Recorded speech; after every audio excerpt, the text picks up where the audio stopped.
wabarakatuh. Waalaikumsalam warahmatullahi wabarakatuh. Bismillah walhamdulillah wa ala millati taha rasulillah Sayyidina wa habibina Muhammad ibn Abdullah sallallahu alaihi wasallam. Ashhadu an la ilaha illallah wa ashhadu anna Muhammadan Rasulullah.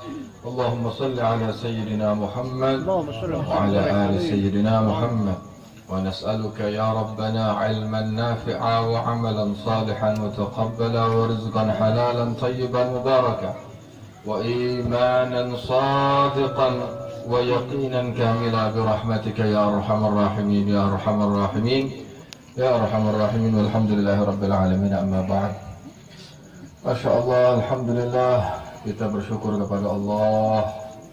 Dia memberikan kepada kita waktu untuk bisa menghadiri undangan saudara kita, memenuhi hajatnya. Ini merupakan suatu bentuk ibadah yang sangat dianjurkan di dalam Islam, menghadiri undangan atau hajatan saudara.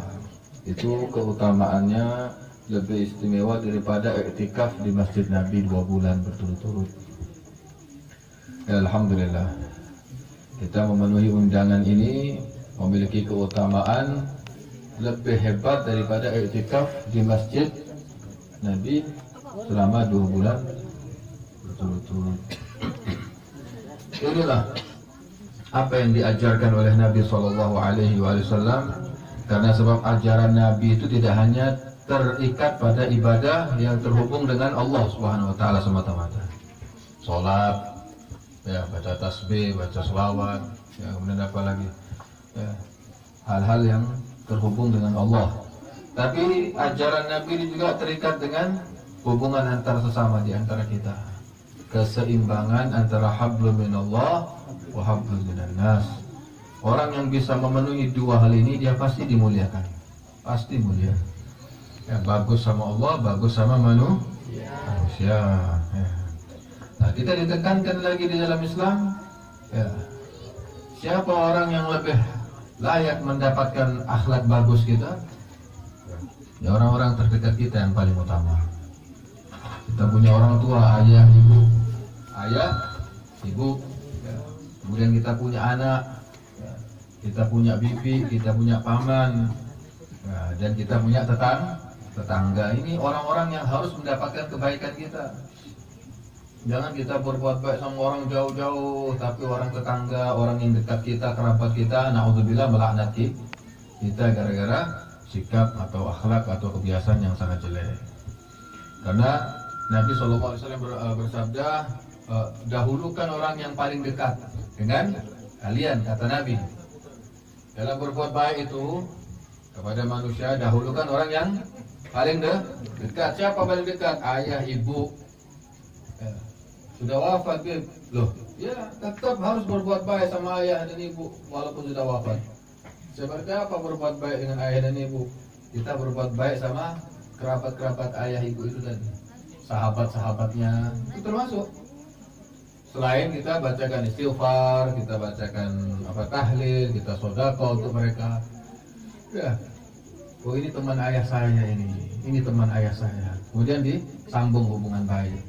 Ini orang dulu suka bantu ayah saya tahu. Kemudian disambung hubungan yang baik. Ini bibiknya ayah saya, ini disambung dengan itu, termasuk berbuat baik sama ayah dan ibu kita. Itu ajarannya apa? Ajarannya Nabi SAW. Ya, orang-orang yang paling dekat. Ya. Begitu juga dalam hal ini khusus di majelis ini kepada anak. Nah, ini yang paling penting juga, karena kita tengah mempersiapkan generasi untuk di masa mendatang. Anaknya siapa itu? Ya, bikin malu, gini segala macam perbuatannya, orang tuanya yang kena coreng, Pak. Itu orang tuanya yang sudah meninggal, kalau tahu anaknya jelek, itu udah habis-habis susahnya di sana. Susah di alam kubur. Kita masa pernah tahu orang tua yang sudah meninggal di alam kubur itu apa keadaannya? Pernah kita berpikir, ya apa ya keadaan ibu di sana ya? Ya apa keadaan ayah ya? Kan hidup. Ruh itu kan abadi, ruh. Yang tidak mati dari diri kita ini ya sisi ruh kita. Kalau jasad ini habis berkalang tanah. Ruh itu tetap. Ya, ruhnya kita ya seperti jenengan ini sudah betul. Jadi kalau sudah meninggal di alam roh itu apa kira-kira? Ayah saya itu senang apa susah di sana? Maka ada anak-anak mimpi orang tuanya pakai baju compang-camping. Ya. Ada anak mimpi orang tua sudah meninggal tidak ada bajunya sama sekali. Ada yang mukanya murung, ada yang tersenyum, ada yang senang, tapi tidak ngomong. Biasanya roh itu dalam mimpi seperti itu. Mimpi mendiang ayah, mimpi mendiang ibu, mimpi sahabat yang sudah meninggal, tapi tidak ngomong mereka, cuma menunjukkan keadaan. Itu Allah ngasih tahu sama kita, kemurahannya Allah. Orang tua yang campang-camping segala macam itu, bantuan doa. Keluarkan rezekimu yang terbaik, berikan fuqara masakin, niatkan untuk orang tua. Nah kita kalau tidak berbuat baik sama anak sejak saat ini, mendidik, menanamkan itu adab akhlak. Waduh, kira-kira kalau kita sudah meninggal dan ruh kita jongsang di sana, naudzubillah misalnya, siapa yang bisa bantu kita? Tak tahu kita. Anak-anak yang kita harapkan tidak bisa, tidak paham mereka. Pagi-pagi duduk buka koran, ngopi, merokok. Orang tuanya dibolak-balik di alam barzah. Minta tolong, tidak paham anaknya. Bacakan doa, tidak bacakan istighfar dan lain-lain. Oleh sebab itu, tidak salah. Kenapa kata Nabi SAW, orang yang paling berhak mendapatkan kebaikanmu, orang yang paling dekat. Bukan berarti mengabaikan orang yang jauh, cuma yang paling utama harus dapat kebaikan kita, orang terdekat kita. Siapa mereka? Orang yang ada dalam tanggungan kita. Berapa banyak anak-anak itu dilahirkan, ya, kemudian tidak dijaga, tidak dikasih rezeki yang halal, tidak dikasih pendidikan adab akhlak, akhirnya jadi bumerang bagi orang tuanya. Kasihan, lulus-lulus dada ibunya, ayahnya semua, tidak bisa berbuat apa-apa lagi. Ya. Maka Nabi SAW bersabda, hati-hati, jangan kalian lupakan keutamaan mendidik anak. Itu sangat luar biasa. Kata Nabi SAW, anakmu itu modalmu. Anak adalah modalmu. Ya. Al-aulad sitrun minan nar. Anakmu itu perisaimu dari api neraka. Dicamkan sabdanya Nabi. Ya. Wal aklu ma'ahum bara'atun minan nar. Makan bersama anak itu bisa jadi pembebasmu dari api neraka. Makan ini. Yang terakhir, wa karamatuhum jawazun ala sirat. Memuliakan anak itu tiketmu bisa melewati jembatan sirat. Jembatan sirat, tak kebayang kita, itu semua akan kita lalui nanti, akan kita hadapi. Lalu Anda bayangkan sabda Nabi ini, anakmu perisai dari neraka. Makan sama anakmu itu bisa pembebas loh dari api neraka. Kau muliakan anakmu itu bisa jadi tiket bisa melewati jembatan sirat. Saya mau tantang dengan cari, adakah tokoh di dunia ini, ya, yang mengangkat derajat anak sedemikian tinggi sampai seperti apa yang disabdakan Nabi. Orang selamat dari api neraka bukan hanya karena sholat, bukan hanya karena banyak baca istighfar, sedekah, bukan, karena dia tahu cara berinteraksi dengan anaknya, bertanggung jawab dengan anaknya. Ini Islam. Tidak ada tokoh sampai keliling dunia, sudah ada tokoh di dunia ini yang mengangkat derajat anak sedemikian tinggi seperti Nabi. Punya anak saja itu bisa jadi perisai dari api neraka. Orang yang tidak punya anak berusaha sana sini nyari jalan, nyari cara segala macam. Ya, suruh minum obat ini, minum itu, ya. Ada yang putus asa akhirnya kawin lagi. Ya, paling cepat itu, ya. Ringkas. Macam-macam orang ini, tapi ya tanggung jawabnya setelah punya anak, anaknya kesian.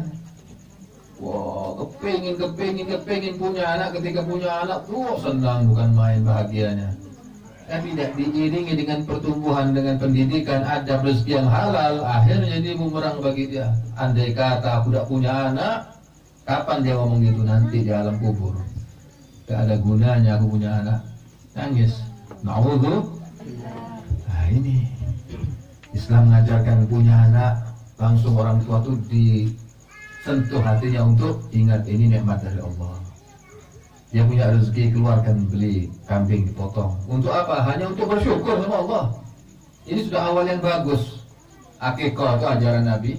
Itu sudah awal yang bagus, menunjukkan cara bersyukur ketika punya ketika dia bersyukur punya anak dengan cara memotong kambing itu tadi, dibagikan kepada tetangga orang-orang yang semua yang butuh, kata Allah dalam Al-Quran, aku akan tambah nikmat anak ini nanti.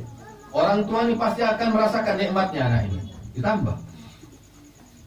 Karena Allah sudah bersumpah, kalau bersyukur aku tambah. Kalau tidak bersyukur, ya sudah, rasakan aja nanti kata Allah. Jadi simpel, ajaran Islam tidak ada yang... Terus sekarang saya belum mampu, motong kambing segala macam. Satu-satunya itu bukan satu-satunya jalan harus motong kambing. Ya, bukan satu-satunya jalan harus nyembelih hewan kurban. Jangan cari rezeki yang halal sebagai orang tua, ya Sugianto, kita semua. Kemudian dari rezeki yang halal ini kita bikin nafkah untuk istri kita. Kemudian istri kita masak makanan, makan bersama, ayah, ibu, anak. Kemudian ayahnya tuh ikhlas. Alhamdulillah, aku bisa ngasih rezeki. Bisa ngasih apa? Nafkah anakku, makan yang halal. Ikhlas dia ngasih itu. Oh, ya itu tadi. Wal aklu ma'hum bara'atun minan nar. Makan sama anak-anak ikhlas, itu maksudnya ya. Dia makan sama anak-anaknya, dia ikhlas, susah payah, banting tulang dari rezeki itu. Kemudian lihat anaknya makan dengan lahap, senang. Itu orang tuanya ikhlas. Waduh, itu Pak yang menjadi pembebas orang tua ini dari api neraka. Sebab ada juga orang tua yang ketika melihat anaknya makan lahap itu tak suka. Aduh, entek no beras saya. Pakai bacok kan guna, sampai ngamuk kayak gitu. Akhirnya anaknya tidak bisa makan, sakit, susah juga dia. Ya. Senang dia lihat anaknya makan itu tadi. Alhamdulillah.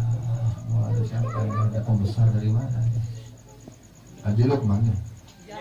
Waduh. Jelas ya? Alhamdulillah ya.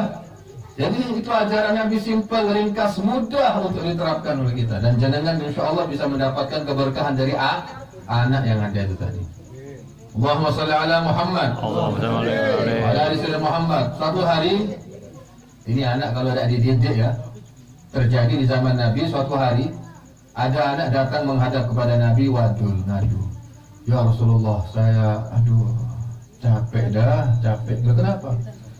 Ayah saya ini selalu ngambil duit saya, kata anak ini. Tidak pakai izin. Ayah saya ngambil duit saya tidak pakai izin, saya sumpah. Jadi ayahnya bahasanya itu bahasa kasarnya mencuri lah gitu. Menurut anaknya ini, saya tidak mampu dan Rasul, sering terjadi. Akhirnya kata Rasulullah, coba panggillah ayahmu.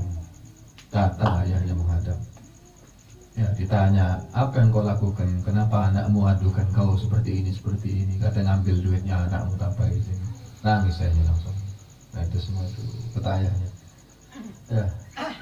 Kemudian ayahnya mengeluarkan kalimat-kalimat, ya Rasulullah, ini anak saya.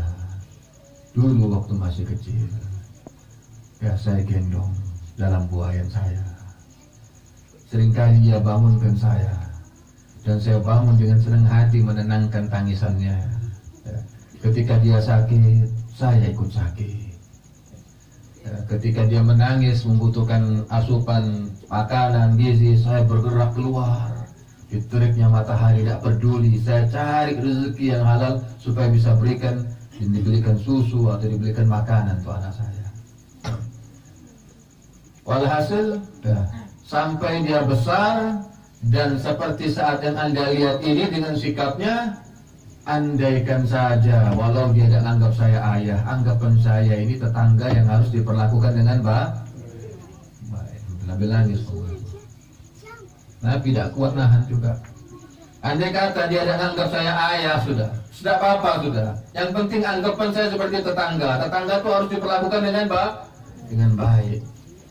Nabi tidak kuat nangis. Akhirnya Nabi SAW megang kerahnya anaknya ini, erat keras. Engkau dan hartamu adalah milik ayahmu. Itu sabdanya Nabi. Anta wa maluka bi abik. Engkau, hartamu itu milik ayahmu. Maksudnya apa? Ada tanggung jawab engkau untuk memberi nafkah kepada ayahmu ketika ayahmu sudah tidak mampu. Karena kau lahir dari mana? Bukan lahir dari batu. Ya, kau bukan muncul tiba-tiba dari dinding. Ya, kalau ada ayah, ada ibu, tak kira ada kau. Artinya kau milik ayahmu. Tanggung jawab kau untuk memberikan nafkah, membantu ayahmu itu sampai kau wafat. Itu maksudnya. Itu nangisnya Nabi SAW ketika mendengar aduannya ayahnya tentang anaknya yang perhitungan. Itu pendidikan, karena anak tidak dididik, tidak dibiasakan. Dan manfaat atau keberkahan anak itu, kalau kita berhasil mendidik, menempa dia dengan akhlak dan adab, itu bisa membawa keberuntungan kita ketika kita di alam kubur. Di dalam salah satu kitab disebutkan ketika Nabi Isa alaihissalam itu berjalan lewati kuburan, itu ada orang yang disiksa sama malaikat. Akhirnya Nabi Isa cepat-cepat pergi dah, tidak mau melihat orang disiksa. Ya, melihat orang disiksa tuh, aduh, paling menakutkan itu, Pak. Malaikat kalau sudah nyiksa orang, gak ada yang mampu sudah ngelihat. Nabi Isa aja kalau bukan Nabi jatuh sudah. Akhirnya cepat-cepat begini. Setelah selesai tugas pulang lewat kuburan, ya kayak ini kuburan mana? Sini kuburan. Pernah ada yang lihat malaikat nyiksa orang di sini? Iya, gak kira bisa kita itu. Pekerjaannya Nabi itu tembus kalau Nabi. Yang dilihat malaikat, kalau kita paling banter lihat pocong di sini mungkin. Balik ini itu pun tak kuat sudah ya. Takut. Iya, kelas rendah itu. Para nabi melihat langsung alam malakut terlihat dengan izin Allah. Terkejut Nabi Isa, loh ini tadi orang disiksa ini. Nah kok sekarang malaikat ini penampilannya bagus, mencatat-catat pahala-pahala untuk orang ini, kaget. Disitulah Allah kasih apa? Dibuka rahasia sama ini, orang ini sudah meninggal, wahai Isa, banyak dosa. Bapak ini laki ini belum bertobat. Aku siksa dia. Aku tidak peduli. Aku Allah, mau apa manusia? Kalau aku siksa, aku siksa. Mau aku lumat habis, tidak ada ceritanya lumat habis. Orang aku yang menciptakan. Dia berbuat maksiat dan minta ampun, meninggal dalam keadaan penuh dosa, aku siksa. Allah, ya. Mau apa? Kita kalau ketemu orang sombong, ya, ngomongnya apa? Allah maha sombong, layak sombong, karena dia yang punya segala-galanya. Ini orang lahir dari setetes air yang hina, keluar dari tempat yang hina, terus mau sombong. Sebentar lagi mati jadi batang misalnya. Apanya yang mau disombongi? Kata Allah, aku siksa wahai Isa. Tapi dia meninggalkan seorang istri dan anak. Istrinya menggandeng tangan anaknya ini untuk ngaji, untuk belajar akhlak, belajar adab. Yang diajarkan oleh gurunya adalah kalimat Bismillahirrahmanirrahim. Masih belajar itu alif ba ta'ala. Bahasanya kalau sekarang ngaji di TPQ. Ya. Kata Allah, wahai Isa, saya malu nyiksa orang tua yang layak disiksa ini sebenarnya. Saya malu nyiksa orang tua yang anaknya hidup ini berzikir menyebut asma saya. Malu saya mau nyiksa orang tuanya. Saya hentikan siksanya. Pahala zikirnya anak membaca bismillah ini saya kasih sama orang tuanya. Allah maha pemurah, maha. Gak kikir. Keterlaluan kita kalau su'udzon sama Allah. Keterlaluan kita kalau tidak ibadah sama Allah. Keterlaluan kita kalau tidak berkunjung baik sama Allah SWT. Saya kasih pahala zikirnya anaknya kepada ayahnya ini. Saya hentikan siksa. Itu berkat apa? Berkat anak. Kalau dididik dengan agama, dengan akhlak, dengan ya, alhamdulillah. Jadi kesimpulannya Islam ini tidak sulit. Jangan menganggap Islam ini sulit. Yang penting jangan semua tahu kewajiban apa yang harus dikerjakan, tahu apa yang harus ditinggalkan. Dan di antara kewajiban-kewajiban itu ada kewajiban-kewajiban yang mendesak, harus segera dilakukan, tidak boleh ditunda. Apa? Sholat 5 waktu itu mendesak. Kita terikat setiap waktu, nanti asar, nanti subuh, nanti itu harus kita kerjakan. Dan untuk mengerjakan dengan baik harus tahu ilmunya. Oleh sebab itu Nabi mewajibkan menuntut ilmu. Masjid ini hidupkan majelis ilmunya. Jangan masjidnya sudah megah, bagus, kosong, melompong, tidak ada. Ya, jangan merasa cukup orang yang banyak sholat. Kadang-kadang orang sholat tidak ada ilmunya banyak, tidak tahu asal ikut-ikutan. cara bersuci tidak ngerti, cara membersihkan istinja tidak paham. Ya hati-hati, hidupkan ilmu ini. Ya. Ada ulama, ada ustadz di sini, pakai ini, sudah hidupkan. Ya Haris, betul. Oh ya, betul cuma sampean sendiri toh yang bilang betul. Allah, itu kewajiban yang mendesak. Kemudian yang kedua apa kewajiban yang mendesak itu tadi? Bisa terkait dengan hubungan sama orang. Ilmunya harus tahu. Anak kecil menghadapi orang tua seperti apa. Orang tua menghadapi anak kecil seperti apa. Itu ada ilmu, ada akhlaknya. Berinteraksi dengan tetangga kanan kiri apa. Ada orang yang gak suka sama kita, bagaimana akhlaknya. Itu ada ilmunya semua. Bukan ganteng sama semua. Orang tua tidak dihargai, anak tidak dikasih sayangi, sama tetangga kanan kiri serba abai, cuek, dan lain sebagainya. Hati-hati. Itu perhitungannya berat. Ya, ada satu orang ibadahnya bagus, puasanya sunnah bagus, sholat sunnahnya bagus, tapi mulutnya jelek sama tetangganya kanan kiri. Datang sahabat ngadu sama Nabi, capek Rasulullah, capek kenapa? Kami ini selalu susah diomongin tidak baik sama tetangganya, sama perempuan ini. Perempuan, tunjuk. Kenapa? Yaitu ada saja yang jadi masalah. Padahal ini orang sekami tahu dia suka puasa sunnah, suka sholat ya sunnah malam. Tapi, waduh, tetangganya semua mengeluh susah. Kata Nabi, kalau begitu perempuan itu tidak ada kebaikan, tetanggamu itu. Walaupun kelihatan dia puasa sunnah pateng, sholat sunnahnya pateng. Ya, kalau akhlaknya jelek, berarti dia tidak punya kebaikan. Kalau dia tidak taubat, hiyafin, dia bisa masuk neraka. Tuh, padahal puasa sunnah ya, sholat sunnahnya tidak diragukan lagi. Ya ini ada ilmunya adab dengan sosial masyarakat apa? Berbuat baik, akhlak, nahan diri, emosi ini ditahan. Kalau ada tetangga tidak baik, ya kita jangan tidak baik juga. Sama saja itu, nol sama ya. Jadi apa itu intinya agama kata Nabi? Ini sekilas ini, menutup sudah nih, biar panjang-panjang akhirnya lupa semuanya, percuma nih. Panjang-panjang lupa. Ada satu orang datang kepada Nabi dari arah depan. Dia bertanya, ya Rasulullah, agama itu apa? Agama itu apa? Kata Nabi, agama itu adalah husnul khotimah. Kesikatan tak? Waalaikum, bos. Ini orang Masya Allah ya, ahli masjid. Datang menghadap kepada Nabi, agama itu apa? Dari arah depan dijawab sama Nabi, agama itu adalah akhlak yang bagus. Terus datang dari arah kanan lagi orang nih, tanya sama, agama itu apa wahai Rasul? Dijawab sama Nabi, agama itu adalah akhlak yang bagus. Datang dari arah kiri lagi, kayak orang ini ingin memastikan benar. Apa ada jawaban yang lain dari Nabi ini? Tanya lagi, agama itu apa wahai Rasulullah? 3 kalinya sudah dijawab sama Nabi, agama itu adalah akhlak yang baik. Ke belakang bertanya, ya Rasulullah, ini aneh orang ini. Dari depan nanya, kanan kiri, sekarang ke belakang, pertanyaannya sama.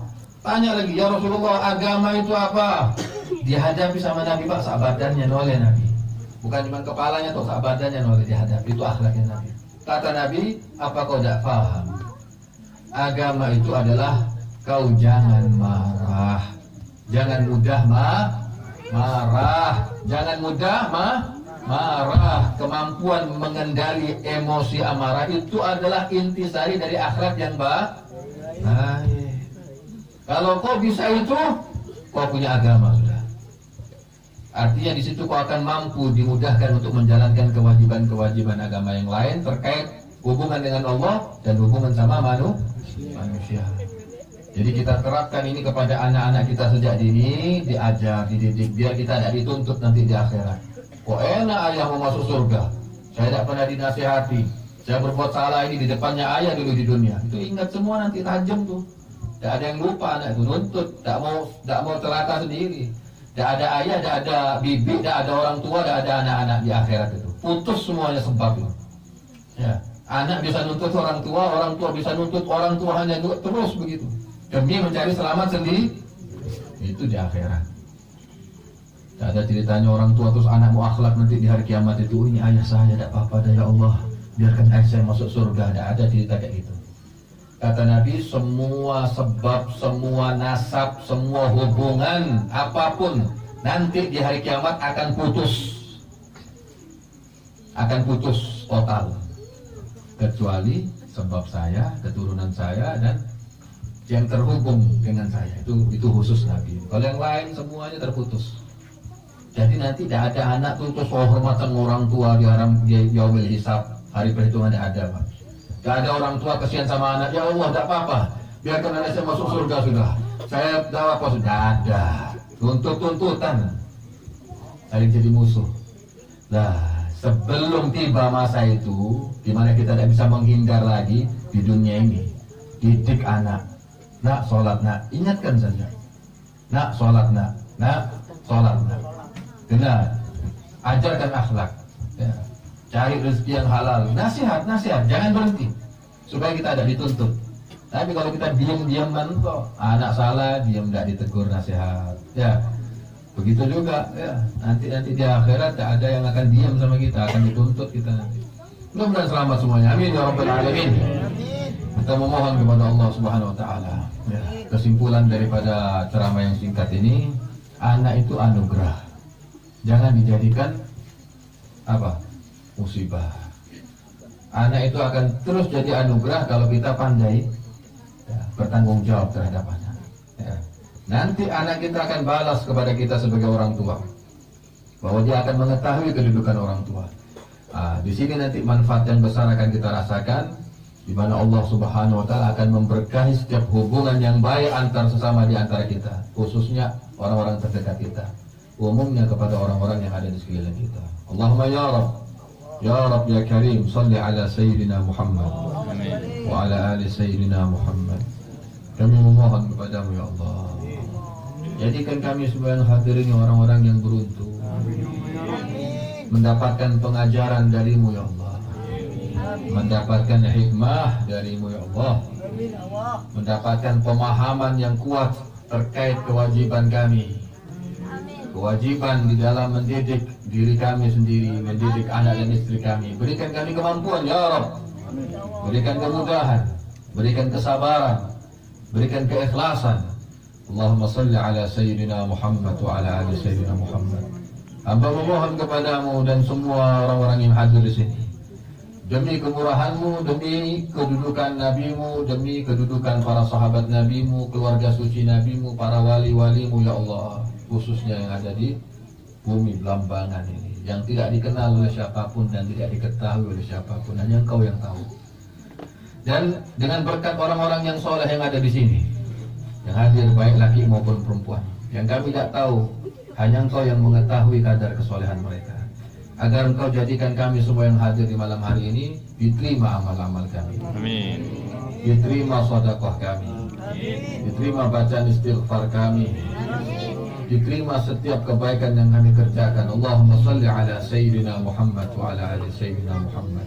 Jadikan kami anak-anak yang berbakti kepada kedua orang tua kami, dan jadikan kami sebagai orang tua yang memiliki akhlak ya Allah, yang memiliki kasih sayang dan tanggung jawab, memberikan yang halal kepada anak-anaknya, memberikan pendidikan dan adab. Allahumma salli ala Sayyidina Muhammad wa ala ali Sayyidina Muhammad, wa as'aluka bihaqqi Sayyidina Muhammad wa ali Sayyidina Muhammad. Secara khusus kami memohon untuk saudara kami yang baru mendapatkan anugerah dari Sugianto, yang mendapatkan seorang putri. Benar ya Sugianto ya?